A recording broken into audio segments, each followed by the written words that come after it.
Les GG, avec vous jusqu'au port de midi, avec vous, Jacques Lewal et nous, mon cher Jacques, bonjour. Bonjour Lamine, bonjour à tous. Bonjour, mon cher Roby. Bonjour. Bienvenue. Très bien habillé. Merci Roby. Voilà. Allez, on va s'intéresser évidemment à l'actualité. Mais d'abord, mon cher Jacques, on a appris depuis lundi, sécurité, on va dire insécurité tout simplement, parce que un journaliste de notre rédaction politique Radio Espace menacé carrément, c'est bien sûr Boubacar Roby qui est avec nous dans cette émission ce matin. Agressé d'abord, ensuite menacé, et puis évidemment en lien directement avec son activité professionnelle.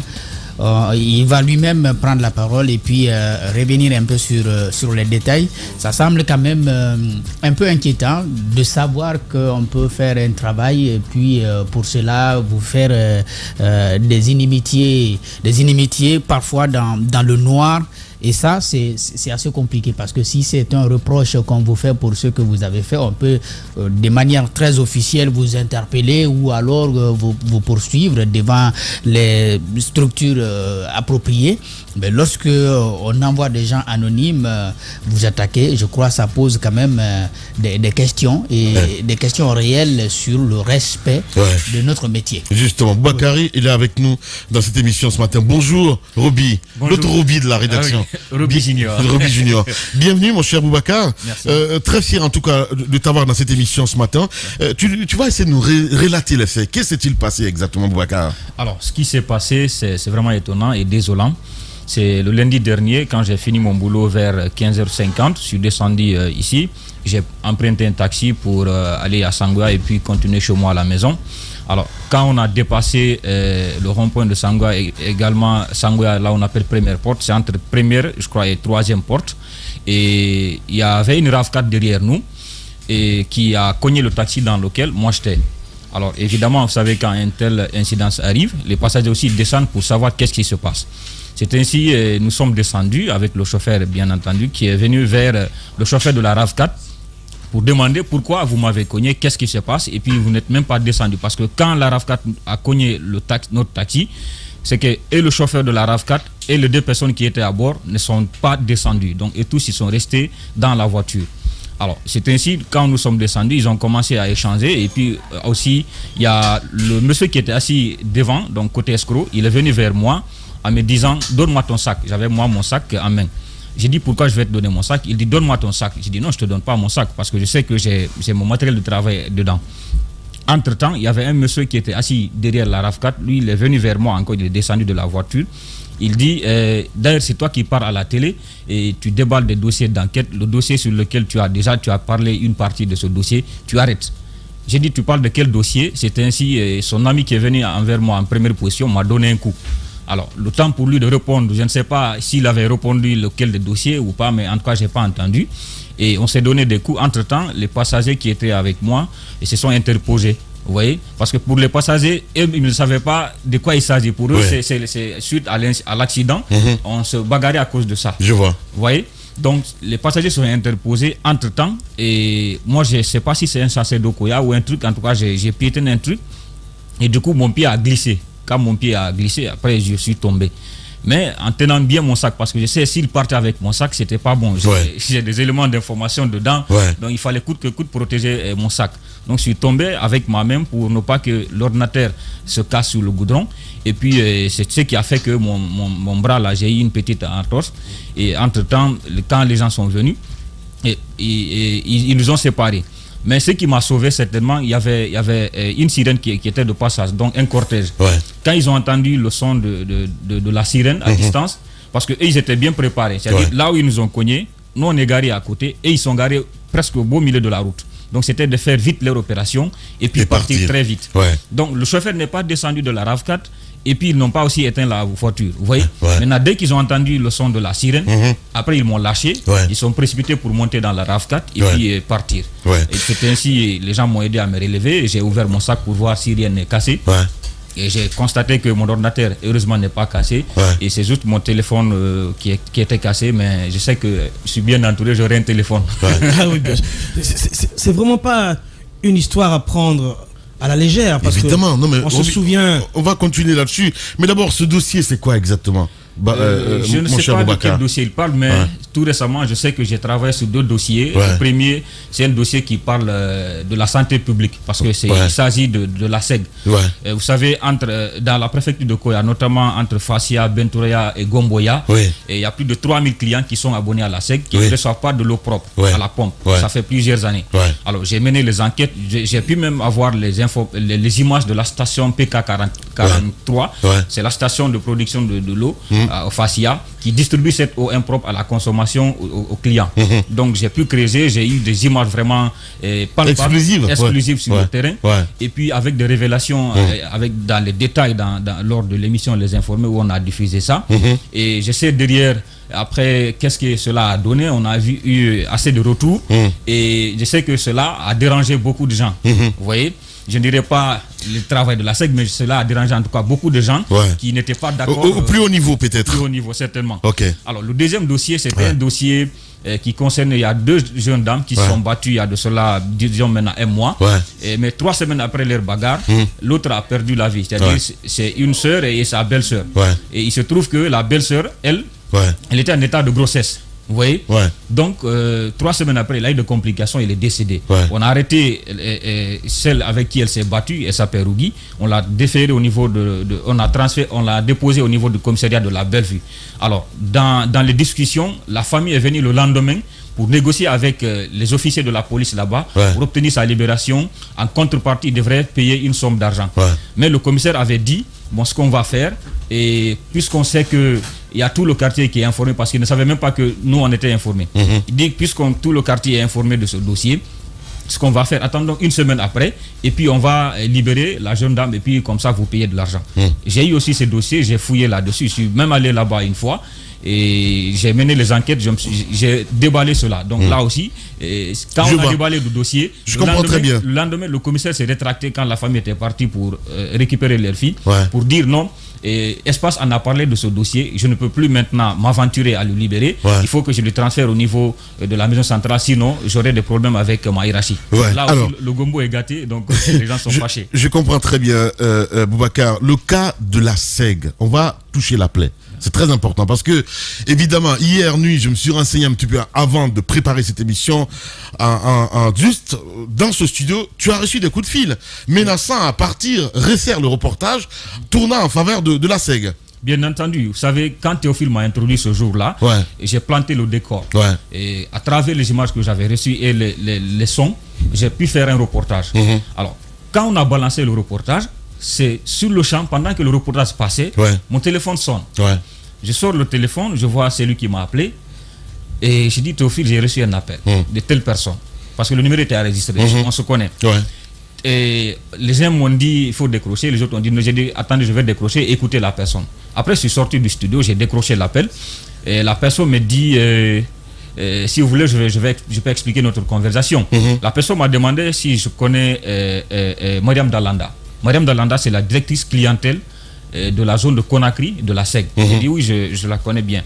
Il me dit, c'est ma maman. J'ai dit, ah oui. Ah bon? Il me dit oui, si tu ne sais pas. J'ai dit ouais, je ne savais pas. La personne me dit alors, c'est ma maman. Et tu vois, le dossier sur lequel tu es là, c'est un dossier lourd. Parce que là c'est en train de trembler de part et d'autre. Et je pense que ce que tu vas faire, après, tu vas prendre contact avec cette dame, avec ma maman bien entendu.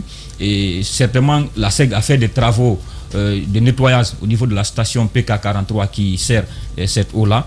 Et tu répares à nouveau, tu fais un élément de reportage et puis tu diffuses pour montrer à la face du monde que le problème a été résolu. Donc le problème a été, la station a été nettoyée et l'eau est devenue propre.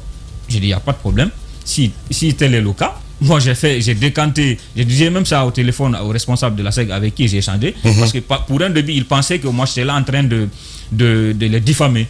J'ai dit, moi je suis en train de faire mon boulot. S'il y a un problème, j'interpelle. Et à l'issue de ça, plusieurs dossiers ici, j'ai déballé beaucoup de dossiers aussi par la suite. On a eu une solution a été trouvée. Donc j'ai dit, si c'est le cas, il n'y a pas de problème. Après, à 17h, quand on est sorti du studio, donc de l'émission, j'ai appelé Madame Dalanda. En bon pour elle me dit, c'est toi qui casses nos têtes.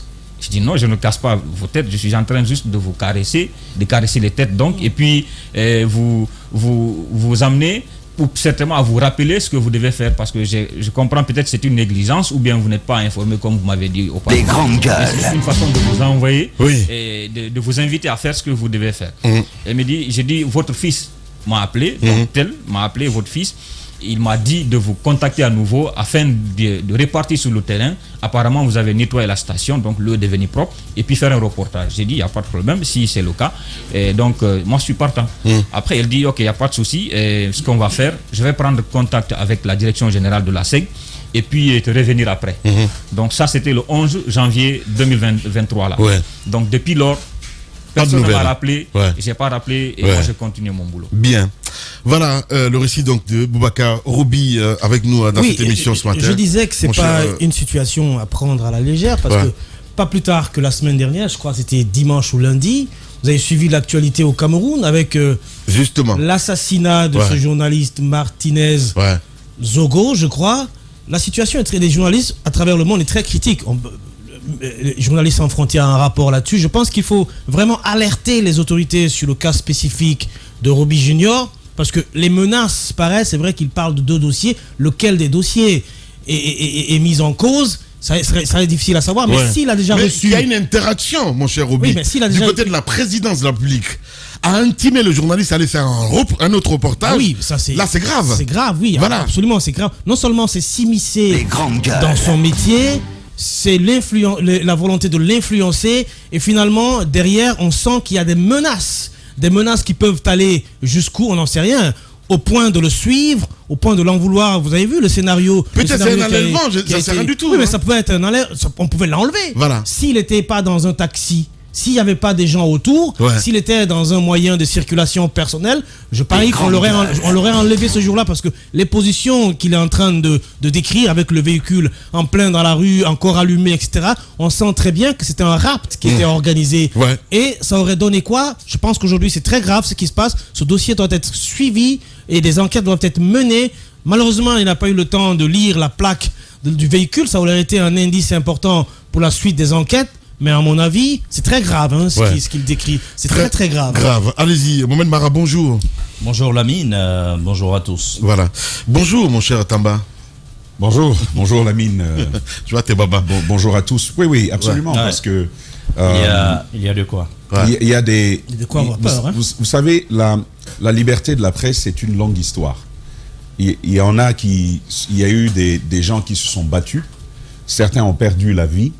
Des organisations, des fonds, du temps, de l'énergie, de la réflexion. Il y a eu tout ça pour qu'il y ait un certain nombre d'acquis. Pour les journalistes à travers le monde.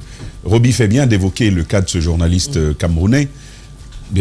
C'est un nom qui vient rallonger la liste de personnes et de journalistes qui ont perdu simplement la vie parce qu'ils ont voulu faire leur boulot, parce qu'ils ont voulu faire savoir ce qui se passait, parce qu'ils ont surtout voulu interpeller.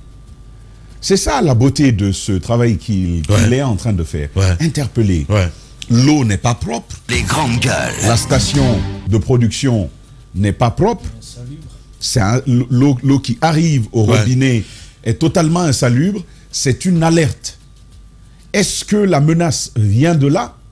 Ou est-ce qu'elle vient de l'autre dossier qui, là encore, le met dans une situation où il alerte? Où il dit, nous savons ce qui est en train de se faire, mais si la tendance se maintient, ce serait injuste. Il y aurait des dommages pour certains citoyens.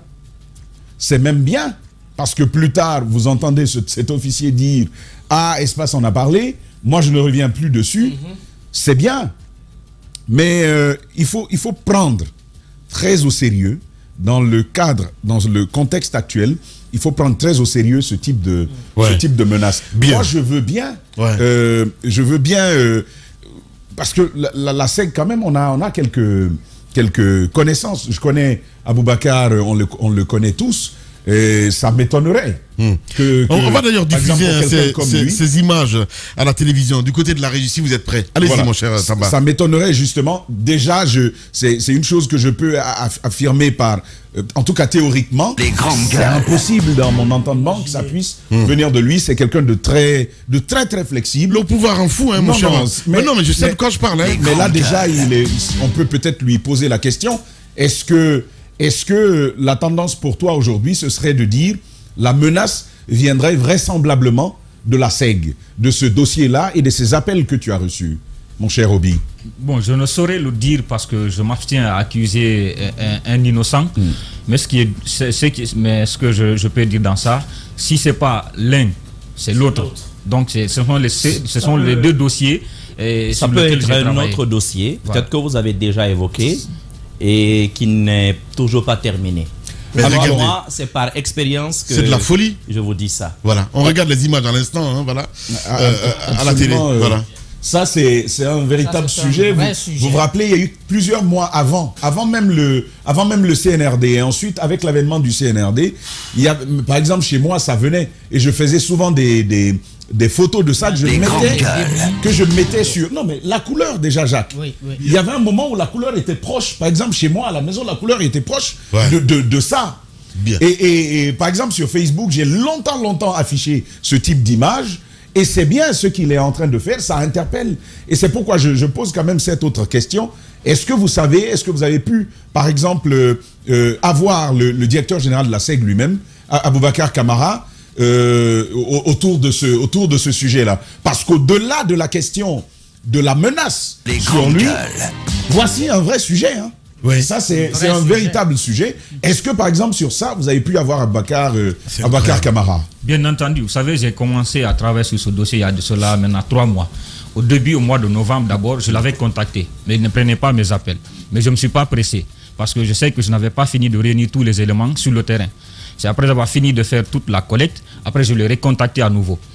Là encore, il n'a pas pris, mais il m'avait rappelé. Quand il m'a rappelé, j'ai dit, monsieur le DG, je souhaiterais traiter tel sujet avec vous concernant telle zone à cause de ça et ça. Il me dit d'abord qu'il n'était pas informé de la qualité de cette eau. Mais moi, je sais qu'il est bien informé. Parce que vous voyez, la première vidéo, là où l'eau sort sur le seau, là, il a lui-même reçu cette vidéo. À la SEG, il y a 2 zones. Il y a la zone sud et la zone nord. La zone sud, c'est Koya et la commune de Ratoma. Dixine et Matam et Kaloum, c'est la zone nord, vous voyez. Donc, ils ont des plateformes sur WhatsApp dans lesquelles ils échangent et le responsable sont sur le terrain. Donc, cette vidéo a été bel et bien publiée là-bas, selon ma source. Donc, quand il m'a dit qu'il n'était pas informé, j'ai dit, OK, il n'y a pas de problème. Maintenant, j'ai dit, je souhaiterais avoir un rendez-vous avec vous.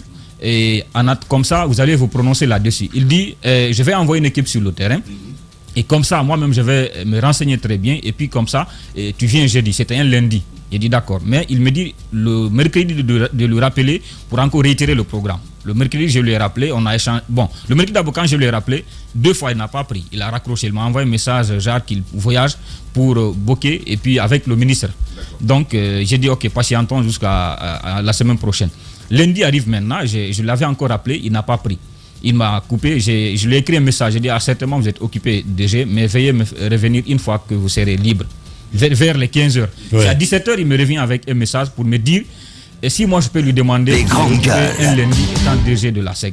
Genre, c'est comme si je suis en train de considérer qu'il n'est pas, occupé, en fait, qu'il n'a pas du boulot à faire. Je vois. Donc c'est ainsi que j'ai compris, parce qu'il y a au moins 2 semaines, je cherchais un rendez-vous avec lui. Donc, comme je voyais qu'il n'était pas prêt à me recevoir, et déjà par téléphone qu'on a échangé les informations que j'ai recoupées sur le terrain, c'est ainsi qu'on a diffusé l'élément. Voilà. Boubacar, Roby avec nous dans cette émission. Allez-y, allez-y, voilà, oui, allez-y. Je voulais terminer là-dessus. Moi, je pense que même sans savoir qui l'a fait, c'est bon de porter plainte. C'est bon de porter plainte. Ça, c'est une première chose à faire. Ensuite, je t'encourage vraiment pour ça. Je pense que c'est un sujet important qui va faire changer beaucoup de choses. Je ne doute pas de la volonté de Aboubacar, non. On connaît les difficultés de la SEG, mais c'est ça aussi le sens de notre travail. Bien sûr. Ça va interpeller les autorités qui vont se bouger pour apporter le moyen qu'il faut, notamment pour changer Des installations qui, pour certaines, existent ici en Guinée depuis 1930. Bien. Nous avons un sérieux problème à ce niveau. Voilà. Allez-y, mon cher Mara. J'aimerais revenir sur deux choses. D'abord, c'était où exactement que la scène a eu lieu de votre agression? C'est quand vous dépassez légèrement Sangoya, deuxième porte. Est-ce que c'était à un carrefour? Non, pas un carrefour.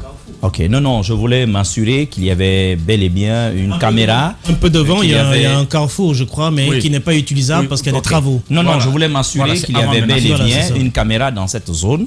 Mais dans les conditions normales, s'il y a une caméra juste après, et vous connaissez l'heure de votre attaque et tout, normalement les services de police devraient...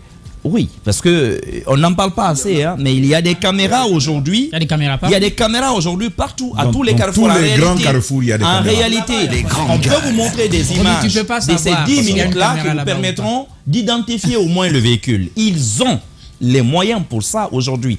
Et ça, peu importe ce qu'on peut dire de M. Damantan, il nous a légué quand même cet héritage-là. Mais il paraît que mes agresseurs ne sont pas arrivés au niveau du rond-point.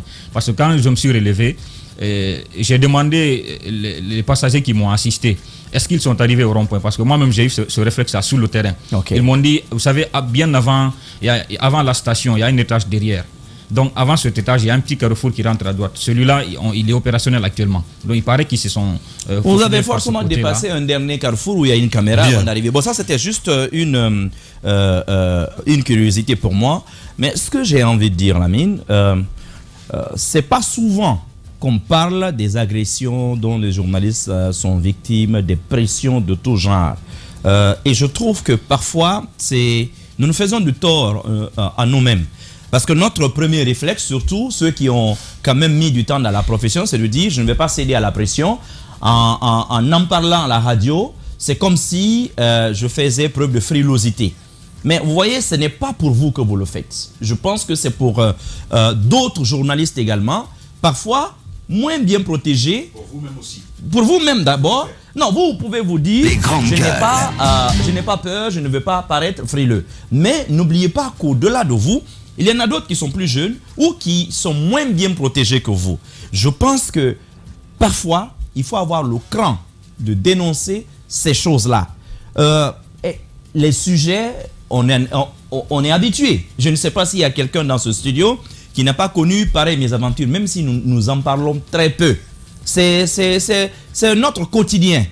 Quand vous prenez le bataillon des cadres du ministère des Infrastructures qui se trouve actuellement du côté de la maison centrale, vous vous rappelez que dans cette dernière enquête qui avait abouti au limogeage du ministre Yaya Sow et de certains de ses cadres, vous vous souvenez de certains SMS et tout ça?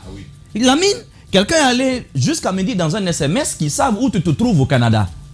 Et l'intéressé est allé jusqu'à dire c'est nous qui avons fini avec le fils de Dadis, on va finir avec ton patron. Nous savons où il est. Vous imaginez, nous, on ne te l'a pas dit parce qu'on s'est dit laissez le monsieur faire son job. On savait que tu voulais travailler.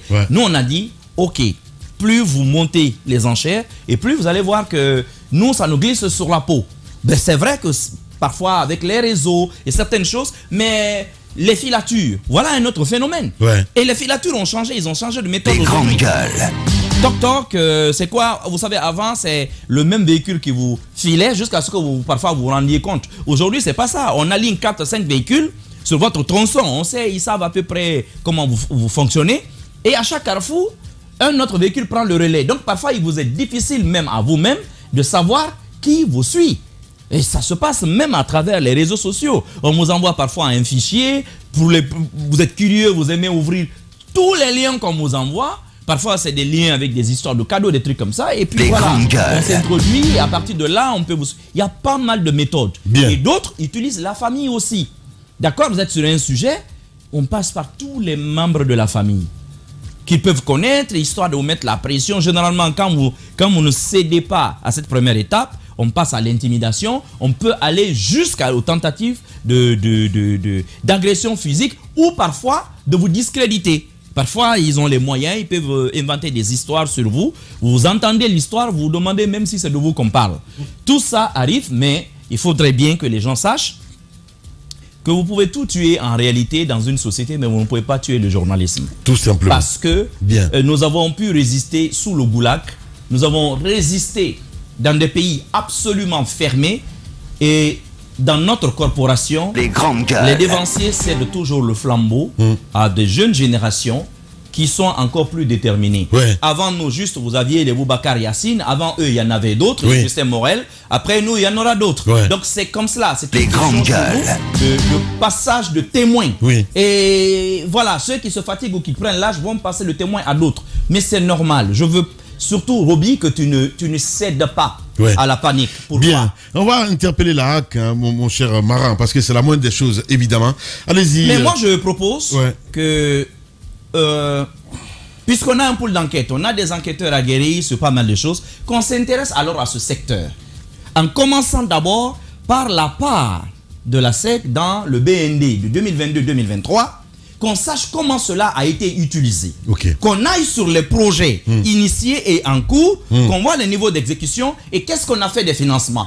Peut-être qu'il y a un élément qui vous a échappé, dont on a même peur, que toi-même tu ne le réalises et qui soit c'est vraiment la SEC. Mais je dis que ça peut aussi être un autre sujet en dehors de ces deux-là. C'est possible. Bien. C'est possible. Mohamed Mara, allez-y, mon cher Jacques Lewa. Pour ce qui est de l'agression, je crois, je vais faire mien les propos de Tamba. Il faut que tu... Roby, c'est à toi que je m'adresse. Il faut que tu te dises... il faut ajouter junior. Les gens vont confondre. Moi, j'ai pas été agressé ces derniers temps. Sur son nom, c'est Roby, d'accord, mais Roby Junior pour la circonstance. C'est pas ta propriété privée, Roby. Il y a quel Roby tu connais en République? J'ai dit, mon propre cousin, c'est Robert. Il faut pas reculer. Après, bien évidemment, puisque toi personnellement tu peux le faire, et puis la direction aussi de Radio Espace peut naturellement tenter de porter plainte contre X, voir si on peut avoir du répondant du côté des services de police voire judiciaire pour éviter que cela ne puisse continuer. Les indices ou des soupçons, on peut les avoir vers les responsables, les acteurs qui sont concernés par les dossiers d'enquête qu'il est en train de piloter, la SEG, et puis ces dossiers criminels, puisqu'il s'agit quand même des violences qui ont pu aboutir à la mort, et la tentative de la police de gérer ça en catimini, voire en favorisant peut-être le bourreau. Ce sont des soupçons pour l'instant. Mais encore une fois, moi, ce qui m'interpelle derrière, au-delà de l'agression, c'est bien sûr la qualité de cette eau quand même. La qualité de cette eau, ce n'est pas une première. Vous vous souvenez de ce reportage réalisé par une chaîne étrangère qui disait, ça ce n'était même pas la couleur de l'eau qui était remise en cause, mais on disait qu'il y avait du cyanure dans l'eau que nous consommons. Et la dernière fois ou l'avant-dernière fois que le DG de la SEG était passé dans ce studio, il y a une question comme ça, toute bête, que Ahmed Kamara lui avait posée. Est-ce que vous consommez l'eau de la SEG chez vous? Alors là, c'était difficile quand même à répondre, parce que les autorités, en tout cas tous ceux qui ont des moyens, ne consomment pas l'eau de la SEG aujourd'hui, c'est la vérité. On consomme l'eau minérale. Chacun achète des bouteilles à la boutique pour aller déposer à la maison. L'eau de la SEG est utilisée pour la vaisselle et pour, en tout cas, pour la lessive. Ce n'est pas pour consommer. Peut-être nos compatriotes qui sont dans l'arrière-pays, à Koya, dans la zone du Breka, osent encore continuer à consommer cette eau-là. Je crois qu'il y a un véritable problème aujourd'hui, la qualité de cette eau. Le directeur de la SEG peut ne pas être le seul responsable. D'ailleurs, il est nouveau, et même s'il était très ancien, ça demande quand même de l'investissement de la part de l'État pour qualifier davantage le service et qualifier ce produit qui est aujourd'hui... Les grandes gueules. C'est pas le produit qui est vendu, mais c'est le service. Encore une fois, c'est un sujet très sérieux qu'il va falloir traiter. Ça peut être un véritable bilan pour le CNRD que d'injecter beaucoup d'argent dans cette question d'eau, parce qu'on sait que l'électricité, c'est pas eux, c'est Alpha Condé qui l'a réussi. Je pense que la question de l'eau aussi est une question aussi importante que celle de l'électricité. Il est important aujourd'hui que le ministère de tutelle ou l'État regarde ce côté, et que certainement, je veux dire avec des moyens de contrôle certes, mais qu'il y ait un travail sérieux à ce niveau-là, et qu'il y ait de l'argent qui soit injecté à ce niveau-là pour que les gens puissent au moins commencer à boire l'eau de la SEG. Parce qu'il n'y a que dans ce pays où je vois il y a de l'eau à la pompe et que vous ne pouvez pas consommer. Que vous l'avez avec... Même vous l'avez. Il y a des moments. Tu vas pas acheter de l'eau minérale quand même pour te laver, Roby. Tu n'as pas remarqué qu'il y a des moments quand tu te laves avec, ta peau de gratte. Bon, ça c'est un autre sujet. Alors, il faut peut-être consacrer une émission sur la sègue. Il y a un niveau important sur la question de se laver. On se lave avec, c'est clair. Voilà. Non. Moi en tout cas je me lave avec. On se lave avec. Mais il y a quand même un point de mitigation important. C'est une question de santé, notamment féminine. Je suis d'accord. Notamment féminine. Il y a, tu sais que l'eau peut pas. Il y a des limites. Et le calcul, il est vite fait. Moi, j'ai remarqué ce qui m'a amené aux eaux en sachet là. Je sais que c'est pas la meilleure qualité d'eau. Pas du tout. Je sais que c'est pas la meilleure qualité d'eau. Mais j'ai remarqué une chose, Lamine. Il y avait un moment, tous les mois, j'étais à l'hôpital. Tous les mois, j'étais à l'hôpital et ça me coûtait plus cher que d'acheter des eaux, que d'acheter des sachets d'eau de 500 sur le mois. Carrément, ça me revenait moins cher. Je crois 3 fois ou 4 fois moins cher. Donc, le calcul pour moi était vite fait. Fallait aller à ces eaux-là. Mais il y a des millions et des millions de nos compatriotes qui ne peuvent pas se le permettre. C'est une chose. Et donc, ils sont obligés d'aller vers cette eau. Il faut des efforts. Le bilan, le diagnostic qui a été fait lorsque Aboubacar arrive à la scène, il est cinglant. L'obligation pour l'État, c'est de mettre des moyens, pour pouvoir changer ce qu'on est en train de dire. Mais cette eau-là, ce que vous avez vu là, vous savez ce que nos compatriotes ils font? Tu prends ça, tu as vu comment c'est rouge? On met dans un seau. On peut montrer? Non, on filtre même pas. On filtre pas, on dépose. Ça se tasse. Maintenant, en dessous, il y a la rougeur là. Et c'est l'eau en surface que les gens utilisent. Parce qu'effectivement, la question du filtrage n'est pas maîtrisée par plusieurs Guinéens. Et c'est comme ça qu'on ingurgite autant de données. Et moi, je veux bien entendre. Et ça va certainement être une perspective pour nous. Vous avez suivi ce reportage où on vous dit on a analysé l'eau de la Sègue à travers des laboratoires en dehors du territoire guinéen. Et on vous dit qu'il y a des proportions de cyanure dans cette eau. C'est un reportage qui circule. Le travail, il est sérieusement fait. Qu'est-ce que la SEG y répond? Qu'est-ce que l'État y répond? Quand on vous dit ça, le cyanure, ne tournons pas autour du pot. Vous avez vu la mort de Socrate. Écoutez, le cyanure, c'est du poison. Voilà, mon cher Tamba. On va continuer le débat. Allez-y, Mafoudia, bonjour. Alors, bonjour, la bienvenue, ma grande Maf. Merci. Bonjour à tous. Alors, la méthode de filtrage, Tamba, on maîtrise. Hein. Je ne sais pas si tu as vu ceux qui coupent les jeans et puis on peut mettre un peu de sable dedans et puis ça te sort de l'eau limpide. Nous, on a essayé. Plusieurs ne le font pas. Voilà, c'est pour vous dire qu'on est habitué à cette situation et je suis effectivement d'accord avec toi, Lamine, qu'il faut parler de ces sujets. On en fait peu, mais justement, ce sont des problèmes de santé publique.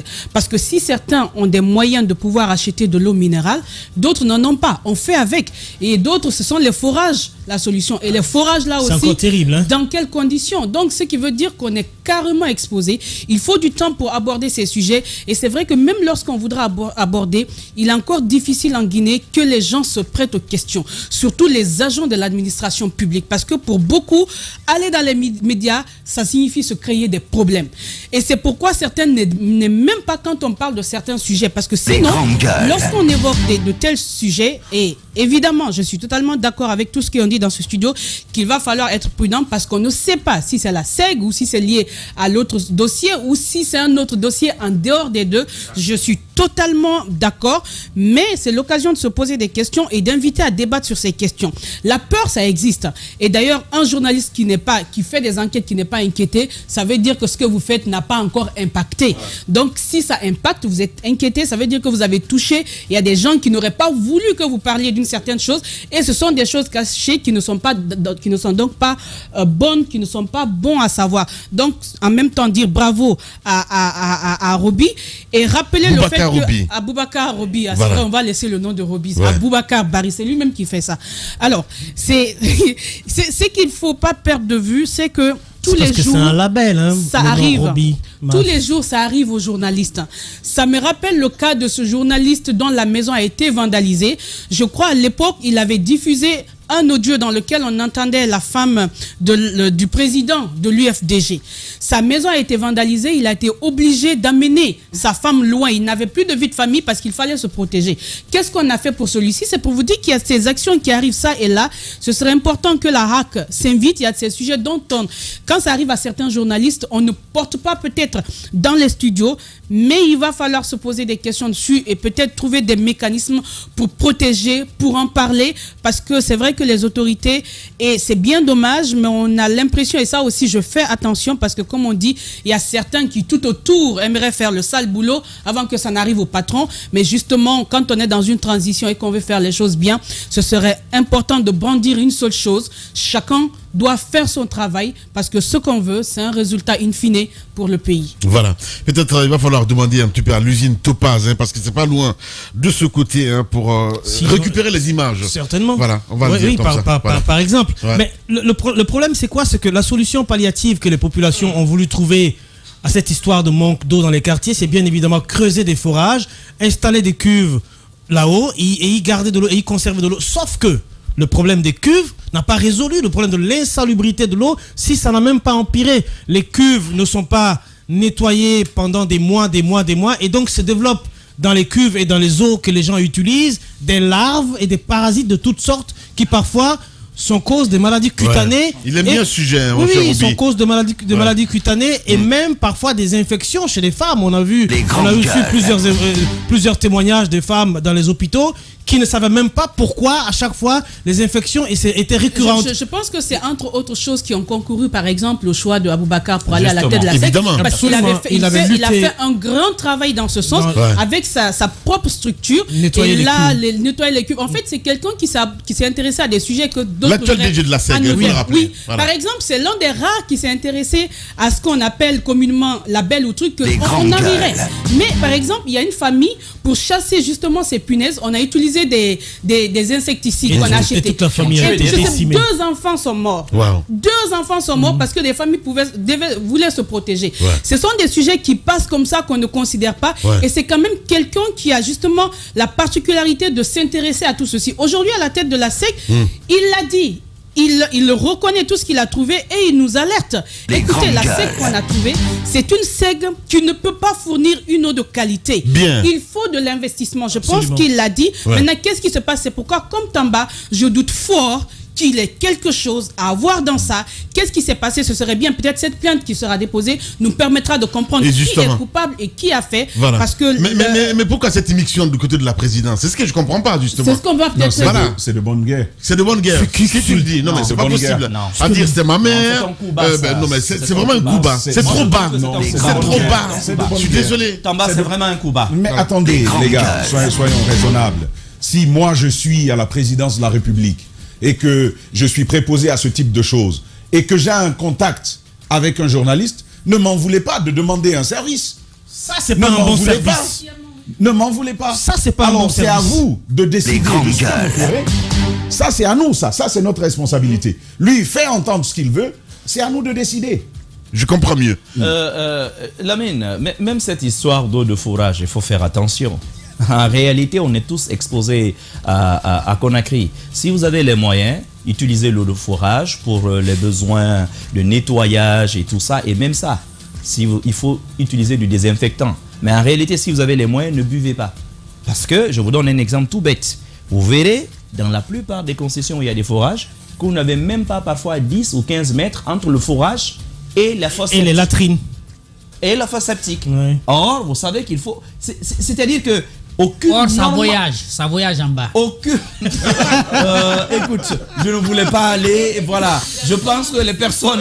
Non, Jacques a raison. En profondeur. Juste une phrase. Qu'est-ce qui voyage? Je ne voulais pas aller. Allez-y pour clore. S'il te plaît, Roby. Pardon. Je voulais juste dire. Pour étayer l'image. Pour étayer l'image de Jacques. Qu'en profondeur, il est possible de le filtrer. Mais en l'horizontale, ça par contre, c'est pas possible. Hein? Merci. Allez-y, Mohamed Mara, pour clore. Ce que j'ai envie de vous dire, ce n'est même pas parce qu'une eau est souterraine, latrine ou pas, ce n'est pas parce qu'une eau est souterraine qu'elle est propre à la consommation. Déjà. Normalement, on ne creuse pas simplement puisqu'on a trouvé l'eau. On dit vous avez de l'eau normalement. Il y a des distances à respecter. Il y a des zones où vous ne pouvez pas. Tout comme vous avez parfois l'eau souterraine à cause de certaines activités industrielles dans une zone qui est déjà infectée. Mais je me demande aujourd'hui quel est le service en Guinée qui aujourd'hui peut forer quelque part dans la capitale, dans certaines zones, simplement pour s'assurer de la qualité au moins des eaux de forage. Je ne pense pas que ce travail soit fait. De l'autre côté, tu as dit Topaz, ça m'a rappelé des reportages que moi-même j'ai eu à faire ici dans le grand format. En fait, rappelez-vous l'usine de savon de Sangoyala. Topaz même, la mine, je te mets au défi de faire le tour vers la mer. Tu verras que il y a des déchets de ces usines qui sont rejetés directement dans la mangrove. Tu peux trouver, les reportages sont encore là, directement dans la mangrove. J'ai regardé, j'ai interviewé et des gens dans cette zone vous disent des choses mais extraordinaires. Les usines en pleine agglomération, encastrées dans des concessions, l'eau en est affectée. C'est une réalité. Tu as le cas même des stations.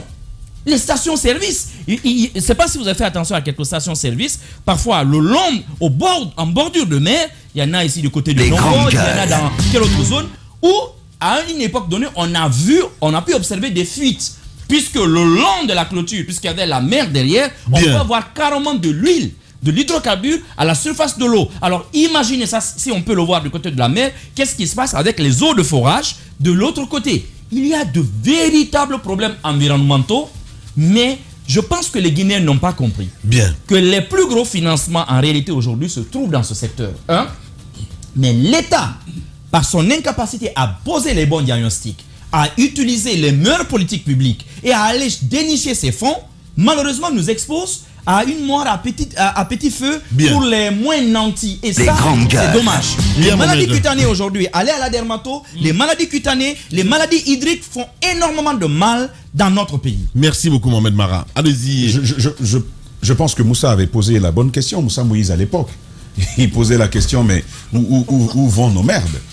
Vous vous souvenez de ce revenu là-dessus. C'est vrai, on en a ri, mais c'est un vrai sujet. C'est un vrai sujet. Qu'est-ce qu'on en fait si on ne peut pas les valoriser? Alors au moins que l'on sache où ça va. Mais parce que c'est une source de rente. Ça peut nous rapporter mieux la mine. Ce qu'on est en train d'évoquer, l'huile dont parle Mara, c'est de l'engrais. Je pense que c'est moins les hydrocarbures que les huiles de moteur. Parce que vous savez, on ne les déverse pas partout. Parce que c'est encore plus toxique que ce que l'on peut imaginer. Alors, ailleurs, il faut savoir où déverser, par quel canal et comment le faire. Mais chez nous, chacun déverse. Les propriétaires de garages font ce qu'ils veulent. Au niveau des stations, vous savez bien qu'il y a de la vidange que les gens font à ce niveau. Oui, mais il y a des structures, il y a une structure privée à la décharge des stations. Il devrait y en avoir plus. Merci beaucoup. Qui procède au ramassage, mais je ne suis pas sûr qu'il y ait un recyclage même de ces produits. C'est forcément déversé quelque part. Il devrait y en avoir plus, mais je vous dis, voyez ce que les garages font. Les garages que vous voyez là, chaque fois qu'il y a vidange et que le pot il est rempli, où est-ce qu'on amène cette huile-là qui est encore plus toxique? C'est pourquoi on a des problèmes de cancer.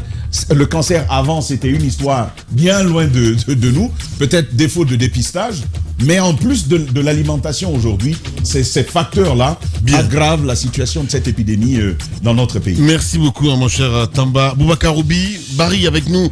Mon cher Roubi, merci en tout cas d'être passé nous voir ce matin. On va essayer de suivre tout ça avec la direction de l'information du côté de la radio. Merci beaucoup d'être passé Roubi. Merci Lamine. Voilà. Vous restez avec nous sur Radio Espace Avenir. On évoquera d'autres sujets pour votre plaisir. AGN, nouvelle formation politique, c'est que propose donc le nouveau parti de Moric Kaba. Il sera avec nous dans cette émission ce matin, mesdames et messieurs. Continuez à réagir. Les contacts s'affichent juste en bas de l'écran. 00224 657 39 13 13. Sinon, ça se passe également aussi sur Twitter, le hashtag Espace GG, avec plaisir. Aïssa Toussani va condenser tout ça. On revient à 10h, juste après les infos, à la télévision, mais aussi à la radio.